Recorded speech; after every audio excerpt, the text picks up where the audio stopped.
The Galactic Council Chamber was the largest structure ever built by living beings.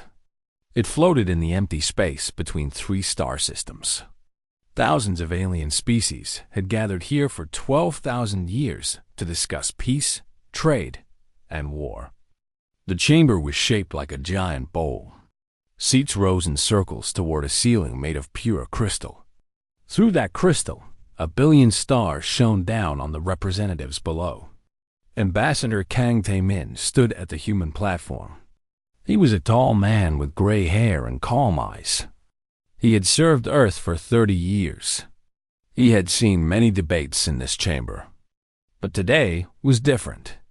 Today, the galaxy faced a real threat. Councilor Morath floated at the center of the chamber. He was an ancient being. His body looked like a cloud of blue light with no solid form. He had lived for 9,000 years and had seen empires rise and fall. His voice echoed through the chamber like distant thunder. The Helix Dominion has made its demands clear, Morath said. They will conquer the three neutral worlds of Corinth Prime, Vesa, and Thulok.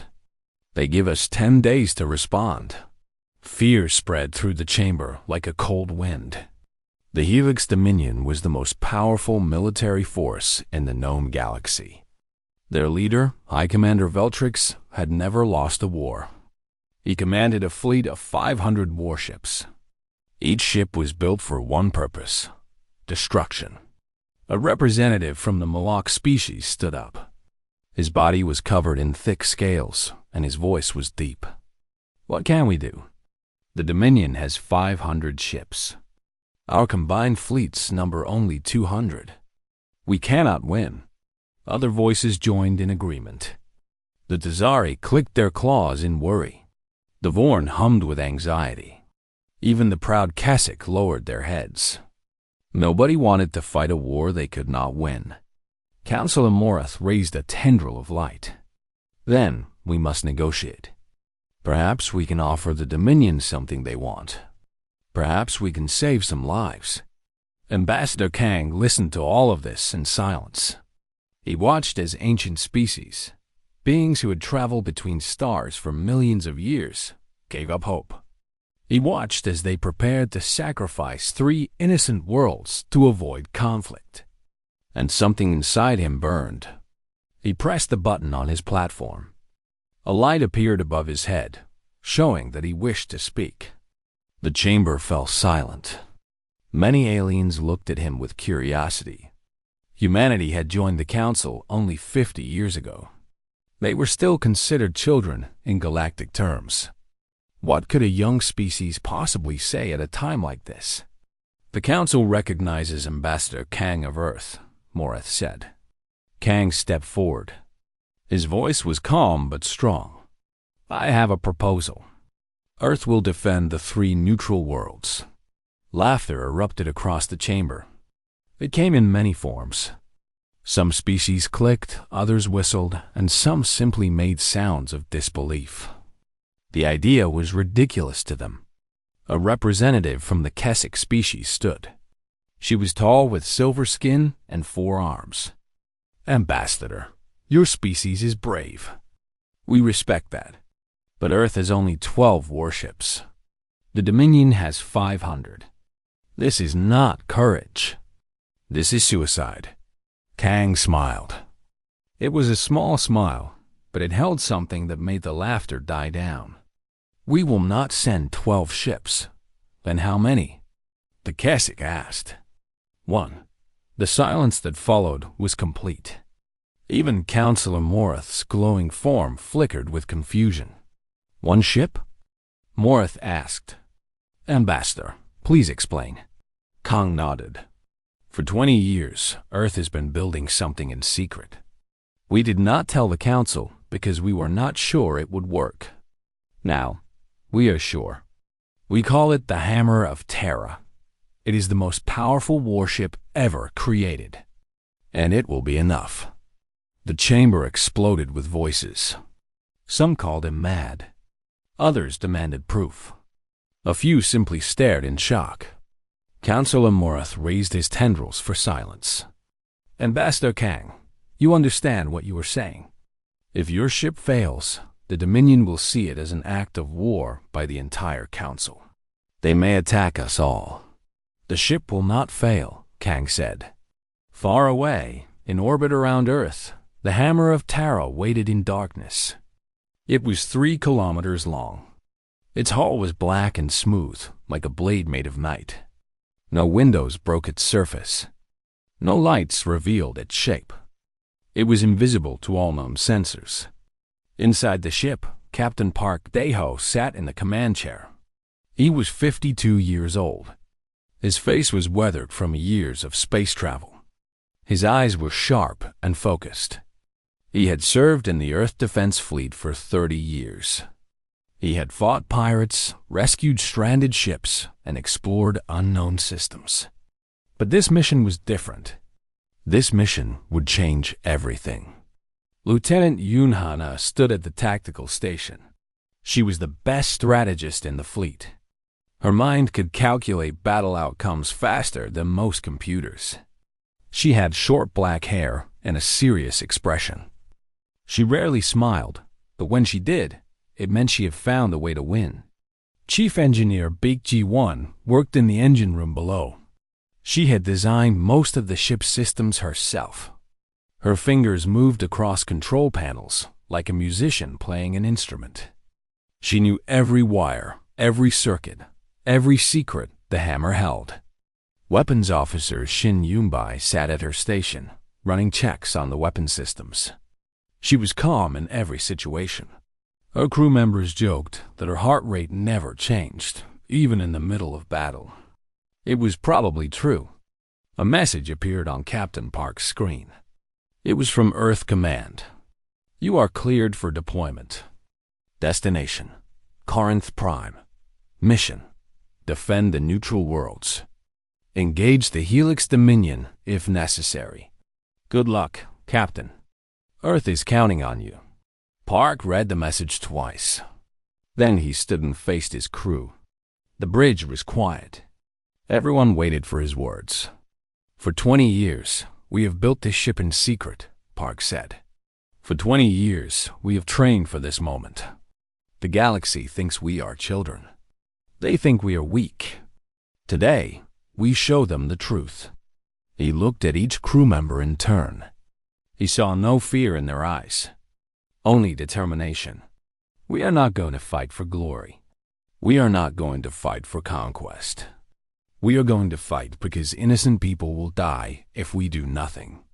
And humanity does not stand by while innocents suffer. Lieutenant Yoon's fingers danced across her console.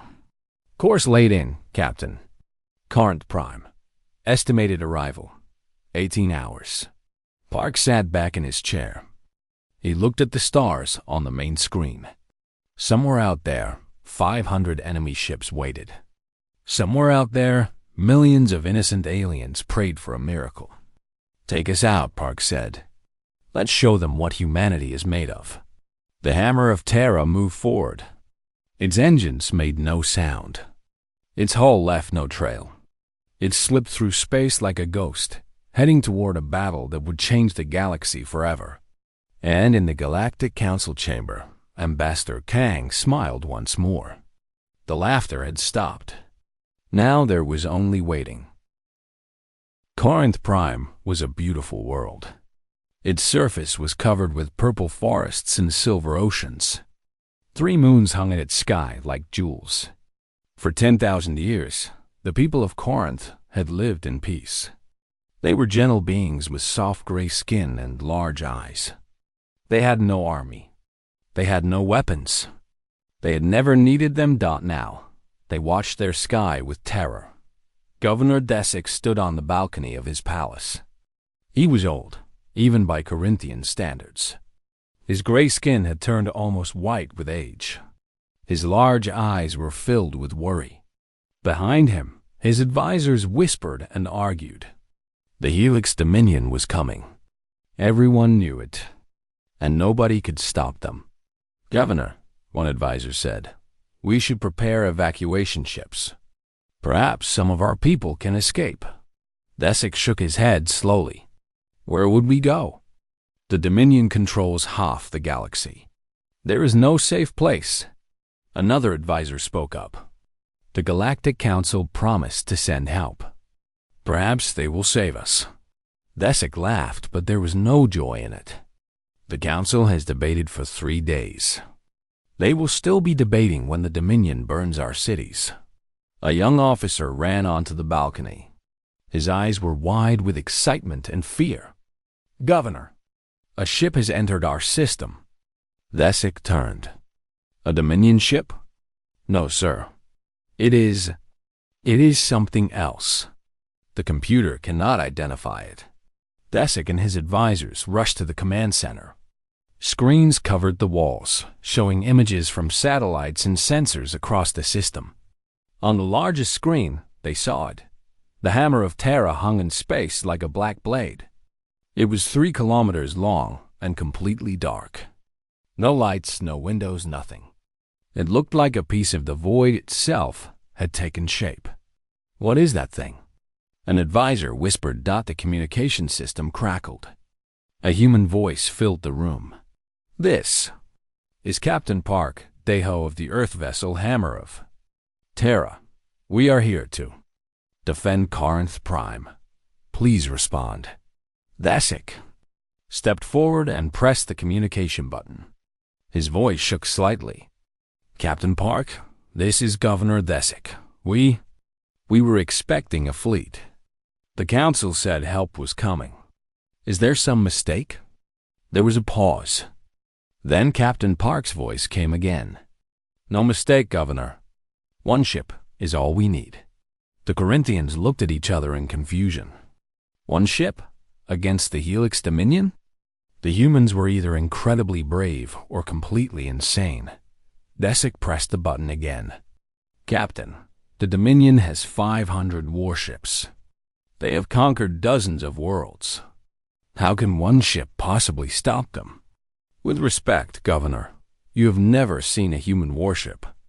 We have prepared for this day for a very long time. Trust us." In the Hammer's Bridge, Captain Park ended the communication. He understood the governor's fear. He had expected it. But there was no time to explain everything. Chief Engineer Beak G1's voice came through the intercom. "Captain, all systems are ready. The cascade shields are at full power. The dimensional cannons are charged. The hunter swarms are loaded and waiting." "Good work, Beak," Park said. "How long can we maintain full power?" "As long as we need, Captain. This ship was built to fight a war." Lieutenant Yunhana looked up from her tactical console. "Captain, I am detecting a small vessel entering the system. Configuration matches a Helix Dominion scout ship." Park nodded. "Let them look. Let them report back to their commander. I want them to see us." The scout ship moved closer. It was small and fast, designed for observation rather than combat. Its sensors scanned the Hammer of Terra again and again. The pilot could not believe what he was seeing. The human ship was massive. Its hull was made of a material the scanner could not identify. Its power readings were off the charts. And somehow, despite its size, it had almost no heat signature. It was like scanning a ghost. The pilot sent his report to High Commander Veltrix immediately. Then he fled the system as fast as his engines could carry him. On the Dominion command ship, High Commander Veltrix received the report. He was a tall being with dark red skin and sharp features. His body was covered in battle scars from 100 wars. His eyes were cold and calculating. He had never known fear. He did not intend to start now. 1 ship, he said, reading the report. The humans sent 1 ship. His officers waited in silence. They had served Veltrix for many years. They knew better than to speak when he was thinking. "The scan shows unknown hull material and unusual power readings," Veltrix continued. "This does not worry me. Every species has its tricks. We have crushed them all." Sub-Commander Dreth stepped forward. He was younger than Veltrix, but nearly as experienced. "Commander, Should we send more scouts? Perhaps learn more about this human vessel? Veltric shook his head. No, we will not give them time to prepare. We will attack with the full armada. 500 ships against one. Whatever weapons they have, they cannot defeat us all. He turned to face his officers. Give the order. The fleet moves in 6 hours. We will destroy this human ship. Then we will take Corinth Prime, and then the galaxy will remember why they fear the Helix Dominion. The officers saluted and hurried to their stations. The massive fleet began to move. 500 warships, each one a destroyer of worlds, pointed their weapons toward a distant star. On Corinth Prime, the people gathered in the streets. They looked up at the sky where the human ship waited. Some prayed to their gods. Others held their families close. A few began to pack their belongings, hoping to escape somehow. Governor Thesic watched from his palace. He had lived a long life. He had seen many strange things, but he had never seen anything like this. One ship against 500. It was madness, Dodd, and yet there was something in Captain Park's voice. A confidence that seemed too real to be foolishness. A certainty that came from somewhere deep. Perhaps, Thesic whispered to himself, perhaps the humans know something we do not. In the Hammer's Bridge, Lieutenant Yoon studied her screens. Her fingers moved quickly as she calculated positions, angles, and possibilities. Captain, she said, I have detected the Dominion fleet. 500 ships moving in formation. They will arrive in approximately 16 hours. Captain Park looked at the screen. The red dots representing enemy ships spread across the display like a swarm of insects. It was an impressive sight. A terrifying sight for most species, but Park was not most species. He was human. 16 hours, he said calmly. That gives us time to prepare. Yoon, begin calculating attack patterns. Shin, run final checks on all weapons. Beak, I want those shields ready for anything. Yes, Captain, they answered together. Park stood and walked to the main window. The stars shone cold and distant. Somewhere among them, 500 enemies approached. They thought this would be an easy victory. They thought humans were weak and foolish. They were wrong. Let them come, Park said quietly. We are ready. The Helix Dominion fleet arrived like a storm. 500 warships dropped out of faster-than-light travel in perfect formation. Their dark hulls blocked out the stars. Their weapons glowed with deadly energy. Each ship was a weapon of terror, built to break the will of enemies before battle even began. High Commander Veltrix stood on the bridge of his flagship, the Crimson Fist. He looked at the tactical display with satisfaction. His fleet surrounded Corinth Prime like a net. There was no escape. And there, floating alone in space, was the human ship. Foolish creatures, Veltrix said. They actually waited for us. He opened the communication channel. His voice boomed across space, reaching both the human ship and the terrified people of Corinth Prime. Attention, human vessel. I am High Commander Veltrix of the Helix Dominion. You have exactly 1 minute to surrender. If you refuse, I will destroy you. Then I will burn Corinth Prime as punishment for accepting your help. Choose wisely. On the Hammer's Bridge, Captain Park listened to the message. His crew watched him, waiting for orders. The main screen showed the enemy fleet in all directions. Red dots everywhere. It was like being surrounded by angry stars. Lieutenant Yoon's voice was calm. 500 ships confirmed, Captain. 200 are heavy destroyers. 200 are medium cruisers. 100 are support vessels and fighters. Their formation? Park asked. Standard Dominion attack pattern. They expect us to try to escape. Their fastest ships are positioned to chase us. Park nodded slowly. Then he pressed the communication button. Hi, Commander Veltrix. This is Captain Park of the Hammer of Terra. I have a counteroffer. Turn your fleet around and leave this system. If you refuse, I will destroy you. Choose wisely. Silence followed. Then laughter. Veltrix's laughter echoed across the communication channel, joined by his officers. The idea was ridiculous to them. One ship threatening 500? It was the funniest thing they had ever heard. Fire, Veltrix said, still laughing. Destroy them. 200 ships opened fire at once. Energy beams, plasma torpedoes, and kinetic rounds crossed the distance in seconds. It was enough firepower to destroy a small moon. The space around the human ship turned white with explosions. On Corinth Prime, the people watched in horror. They saw the wave of fire hit the human vessel. They saw the blinding light of 1,000 weapons. Nobody could survive that. Nobody. And then the light faded. The Hammer of Terra hung in space, completely undamaged. Its black hull did not have a single scratch. A faint shimmer surrounded the ship, the only sign that anything had happened at all. Veltrix stopped laughing. What? He said, staring at the screen. That is impossible. Fire again. Another wave of weapons fire crashed into the human ship. Heavier weapons this time. The Dominion's most powerful cannons unleashed their fury. The light was so bright that sensors had to adjust. When it cleared, the Hammer of Terra was still there. Still undamaged. Still waiting. Chief Engineer Beak's voice came through the intercom.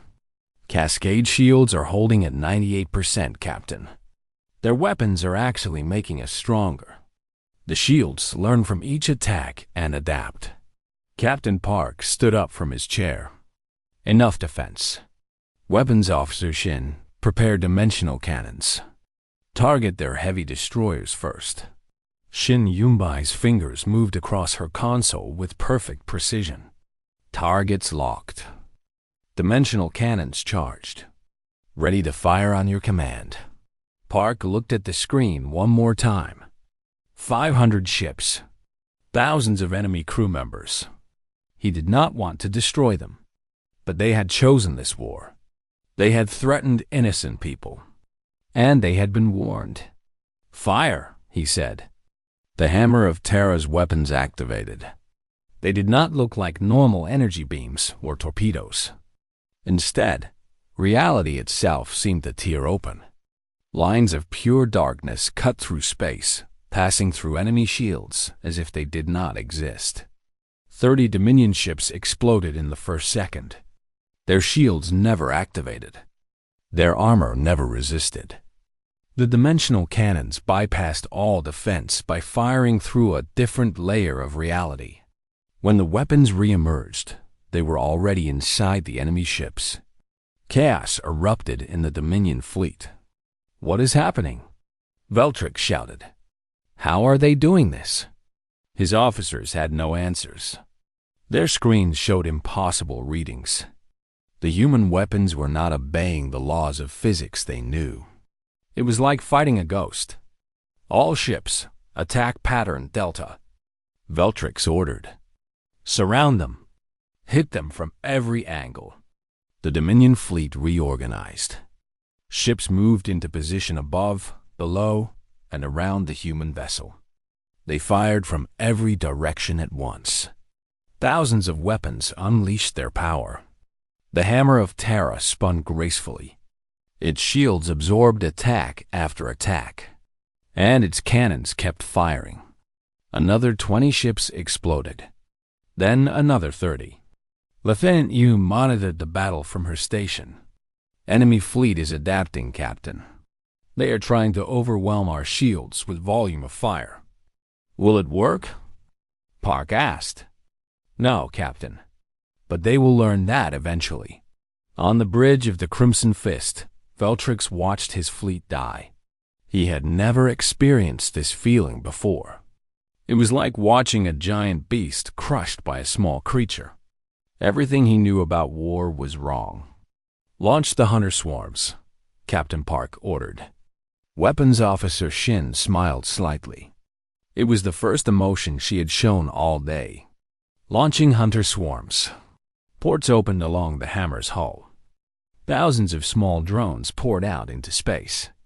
Each drone was only the size of a human hand, but they moved with incredible speed and intelligence. They found enemy ships attached to hulls and drilled through armor.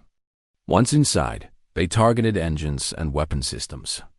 Ships began to lose power across the Dominion fleet. Weapons went offline. Engines failed. Cruisers drifted helplessly in space. In 1 hour, 150 Dominion ships were destroyed or disabled. The rest were damaged or demoralized. Officers screamed at each other. Panic spread through the ranks. Veltrix stared at his tactical display. The blue dot representing the human ship sat calmly at the center. The red dots representing his fleet grew fewer and fewer. "This cannot be happening," he whispered. "This cannot be happening." His first officer approached carefully. "Commander, we should retreat. We need to regroup and plan a new strategy." Veltrix wanted to refuse. He wanted to keep fighting. But he was not a fool.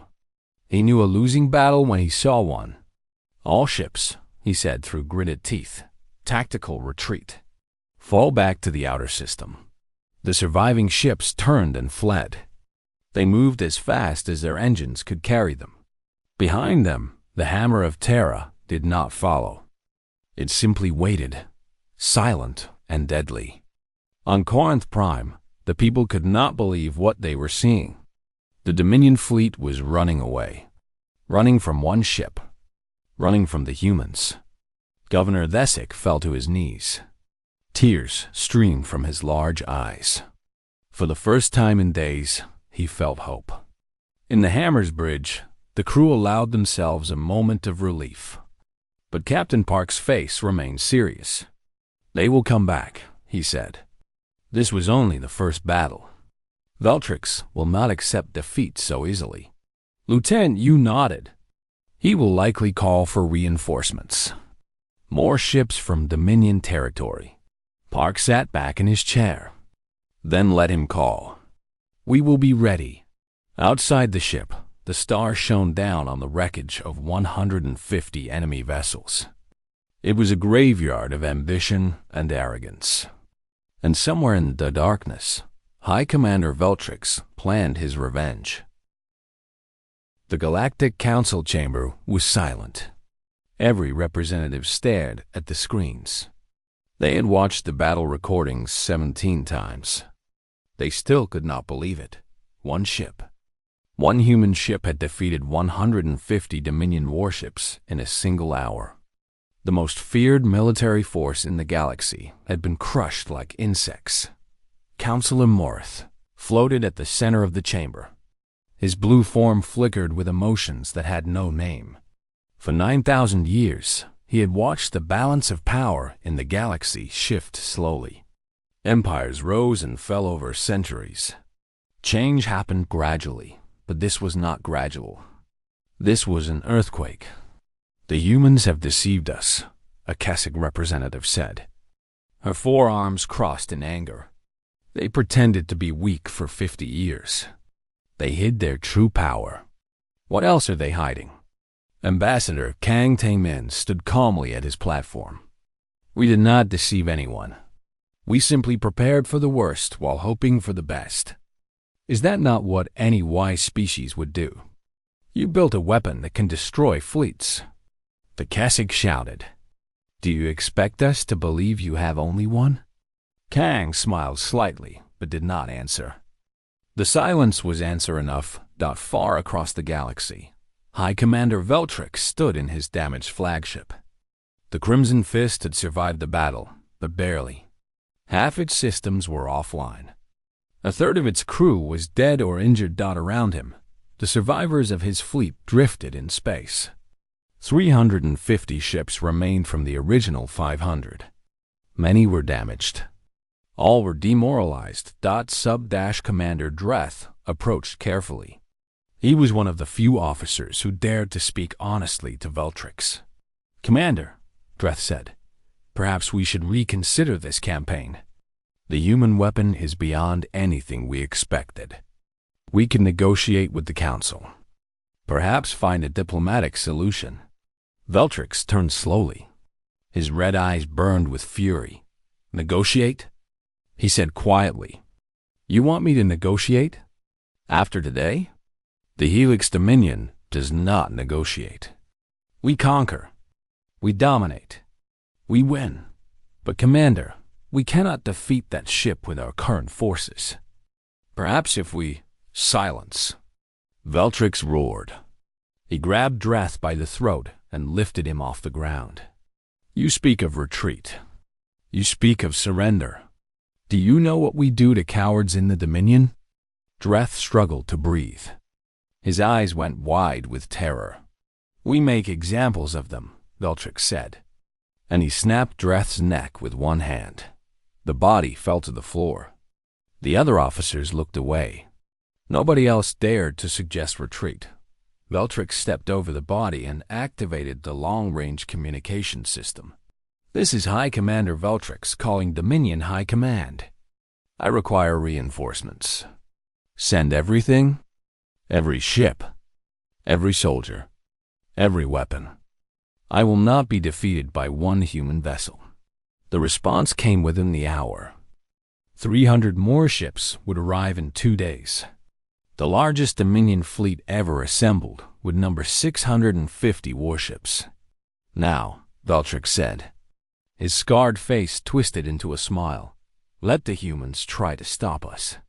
On the Hammer of Terra, Captain Park received the intelligence report. Lieutenant Yoon had intercepted the Dominion communications. 650 ships, Yoon said. "That is more than we expected. Can we handle them?" Park asked. Yoon was quiet for a moment. Her fingers moved across her console, running calculations. "If we fight them directly, we will eventually run out of ammunition for the hunter swarms. The dimensional cannons can fire indefinitely, but we cannot target all ships at once.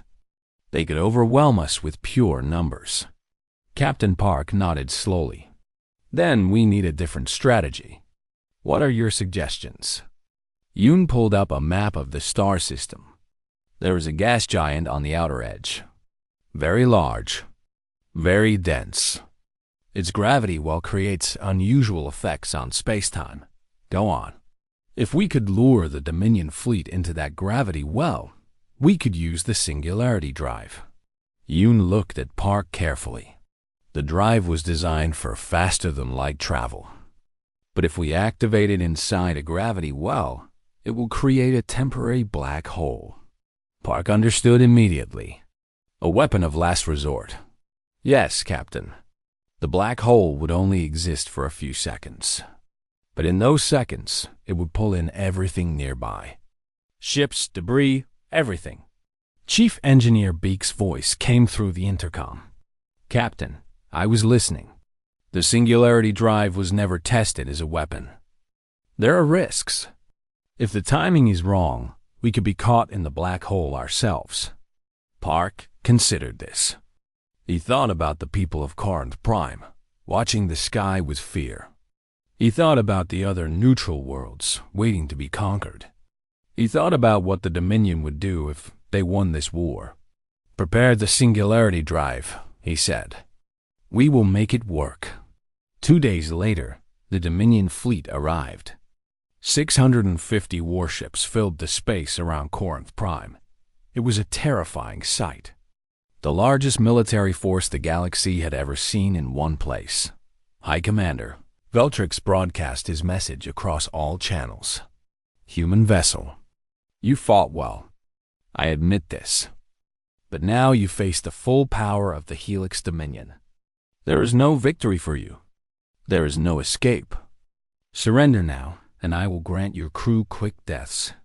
Refuse, and I will make your suffering legendary."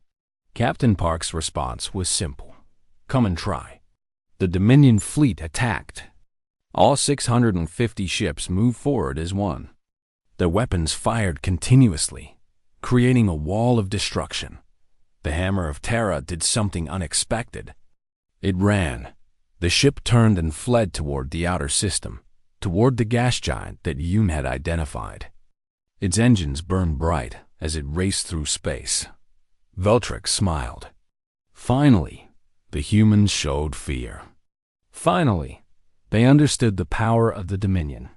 "Pursuit course," he ordered. "All ships, do not let them escape." The fleet gave chase. Faster and faster, they followed the human ship. They entered the gravity well of the gas giant without caution. Victory was so close. They could taste it. On the Hammer's bridge, Lieutenant Yoon watched her screens carefully. "They are following us into the gravity well, Captain. 600 ships are now in range. The remaining 50? Holding back at the edge of the well. Support vessels and the command ship." Park nodded. "That is good enough. Beak, are we ready?" The engineer's voice was tense but confident. "Singularity drive is charged. Timing is critical, Captain. We need to activate it exactly 3 seconds before reaching the center of the well, then jump to a safe distance before the black hole forms. Can you do it?" "Yes, Captain. I can do it." Park looked at his crew one last time. These people had trained for years. They had prepared for this moment. They trusted him, and he trusted them. "Do it," he said. The singularity drive activated. Reality screamed. For 3 seconds, a black hole existed where the Hammer of Terra had been. It was small compared to natural black holes, but it was enough. 600 Dominion ships were pulled toward it like leaves in a storm. Hulls crushed. Engines failed. Ships slammed into each other. Then the black hole collapsed, and the Hammer of Terra reappeared on the other side of the system, safe and undamaged behind it. 600 ships were gone, destroyed, crushed into nothing.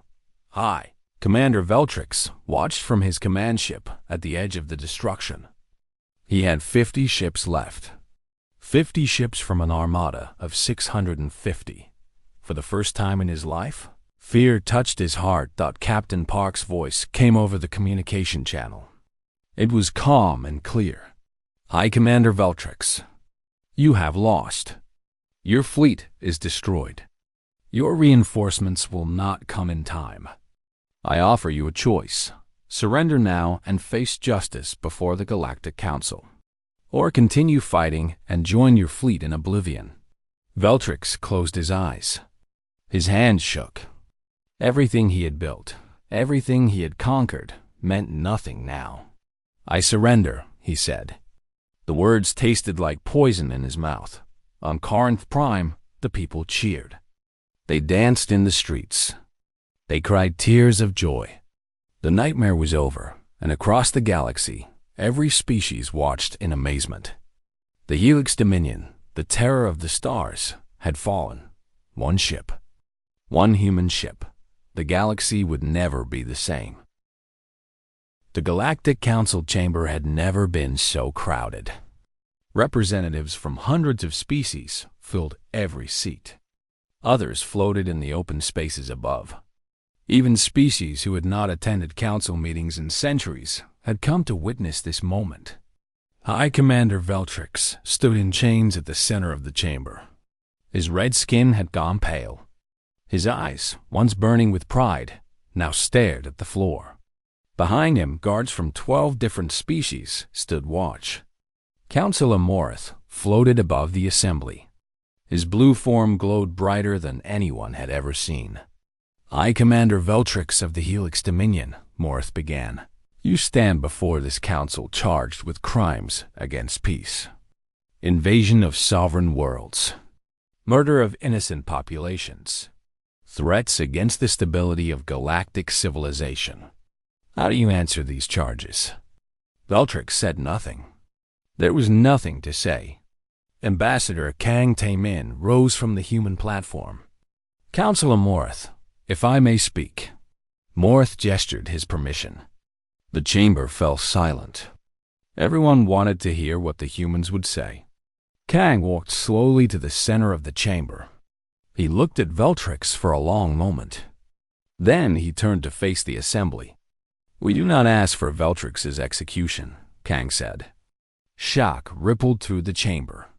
The humans had won. They had every right to demand harsh punishment. Why would they show mercy? Killing him would not bring back the dead, Kang continued. It would not heal the worlds he burned. It would only continue the cycle of violence that has plagued this galaxy for too long. He paused and looked around at the thousands of watching faces. Humanity proposes a different punishment.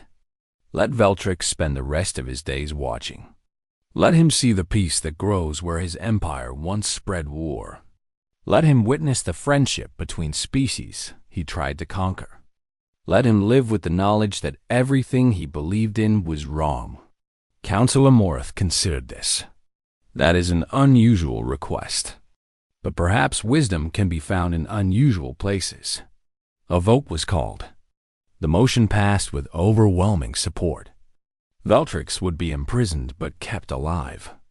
He would be brought to every peace ceremony, every celebration, every moment of galactic unity. He would watch and he would remember. As guards led Veltrix away, the Kessig representative stood. "Ambassador Kang, we owe humanity an apology. We doubted you. We laughed at you. And you saved us all." Kang shook his head. "You owe us nothing. We did not fight for gratitude. We fought because it was right. But why?" Another representative asked. "Why would you risk so much for species you barely know? The neutral worlds are not your allies.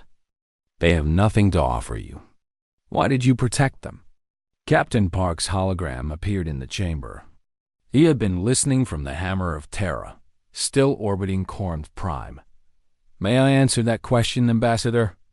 Park asked. Kang nodded. Park's holographic form turned to face the assembly. "I want to tell you a story.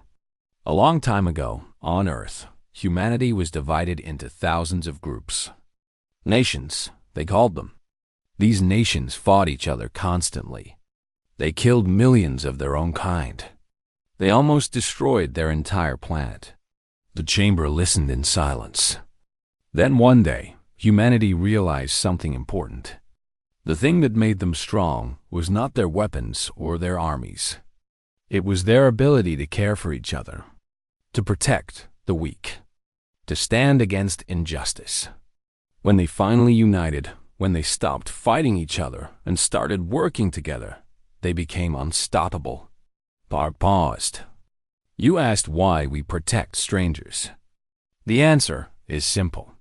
We remember what it was like to be weak and afraid. We remember what it was like to have no one to help us. And we promised ourselves that we would never let others feel that way. Not if we could stop it." A long silence followed. Then Governor Thesic of Corinth Prime spoke. His voice was broadcast from his planet. "Earth protected us when no one else would. Corinth Prime wishes to formally request alliance with humanity. We want to stand with them. We want to learn from them. And if the day ever comes when they need help, we want to be there." Other voices joined in. The two other neutral worlds, Vesa and Thulok, made the same request. Then species that had been silent for centuries began to speak. They had watched the Dominion terrorize the galaxy for too long. Now they saw a different path. Councillor Morath raised his tendrils for attention. This council has existed for 12,000 years. In that time, we have seen many powerful species rise. But we have never seen a species like humanity. They are young. They are few in number. But they possess something rare. He paused, letting his words sink in. They possess conscience. They use their power not for conquest, but for protection. Not for glory, but for justice. He turned to face the human delegation. Therefore, this council votes to grant humanity a permanent seat on the High Council. This position has only been held by the 5 eldest species. Today, we add a sixth. Not because of their age, but because of their character. The vote was unanimous. Ambassador Kang bowed his head. Humanity accepts this honor, and we make a promise to this council. We will never use our power to dominate. We will never become what we fought against. Our strength exists to protect. Nothing more. 3 months later, the Hammer of Terra returned to Earth. Crowds gathered at every space station along the route. Ships flew alongside, escorting the legendary vessel home. The crew had become the most famous humans in history. Captain Park stood on the bridge for the final approach. Lieutenant Yoon stood beside him. "It is strange," Yoon said. "We left Earth as soldiers. We return as something else. What do you think we are now?" Park asked. Yoon thought for a moment. "Symbols, perhaps? Proof of what humanity can achieve." Park nodded. "That is a heavy responsibility." "We are humans," Yoon said with a slight smile. "We carry heavy things." The ship landed at Earth's primary orbital station. Officials and dignitaries waited to greet them. But Park noticed something else in the crowd. Children, hundreds of children, held up by their parents to see the heroes return. Those children would grow up in a different galaxy. A galaxy where humanity stood among the great powers. A galaxy where peace had a chance. That evening, Park received a message from Earth Command. The blueprints for 12 more ships like the Hammer of Terra had been approved. Construction would begin immediately. Chief Engineer Beak joined him at the window. 12 more ships. "We are building a fleet." "Yes," Park said. "Are we preparing for war?" Park watched the stars outside. Somewhere out there, billions of beings were looking toward Earth with new eyes. Some with hope, some with fear, some with wonder. "No," he said finally. "We are preparing for peace. But we will be ready for anything." Beak nodded and left him alone with his thoughts. The galaxy had changed forever. The young species from a small blue world had stood against tyranny and won. They had shown the universe what humanity was made of. And this was only the beginning. In the years to come, the Hammer of Terra and its sister ships would defend the innocent, explore the unknown, and build bridges between species that had never imagined friendship was possible. Because that was what humans did. They hoped, they fought, they protected, and they never, ever gave up.